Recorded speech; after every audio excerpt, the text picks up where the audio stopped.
person to sort of persecute and scapegoat. But even Muslims are above atheists because they are people of faith. Even, well, yes, they are. Yeah, but how many of atheists are being detained? How many of them have been spied on by the CIA Right. and then end up in the New York? Well, but then again, I mean, it's kind of different. Atheists didn't. I mean, there are certain Muslims didn't. Muslims didn't either. I mean, no, that's true. That some homicidal maniacs did.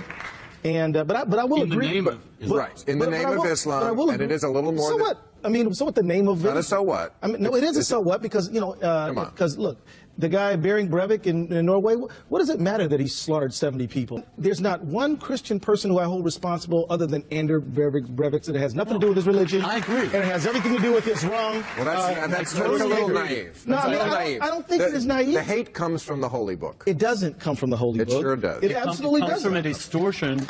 And I must be getting a bad translation again. Well, people say ISIS has nothing to do with Islam, and what I'm suggesting is that it's part of the Islamic tradition. The Islamic tradition is 1,400 years long, and it is diverse, and ISIS has a piece of that. It is a phenomenon that comes from that tradition. It's not the only thing that you could say was Islamic, but it's looking at things like the idea of a caliphate, like the idea that there are particular laws that were handed down from the beginning, and it is implementing them in a way that would be recognizable to Muslims from many, many centuries before. When people say a religion is, it's almost a silly thing to say, right? Because it's practiced by different people in different ways. So to some people it is ISIS, and to, of course, many more people it is not.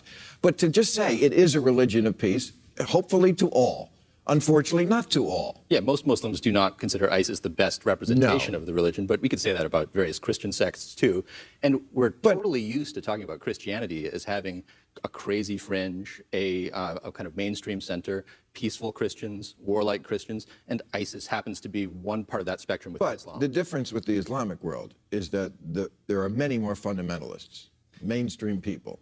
Yeah. Or what we would call fundamentalists. I think the best analog within Christianity might be the Westboro Baptist Church, which is this group that used to picket the funerals of servicemen. Yeah. And they picket me. They're like 50 people. It's a small group. With ISIS, unfortunately, there were about 40,000 people who traveled to Syria to fight on their side. So that's a much larger proportion.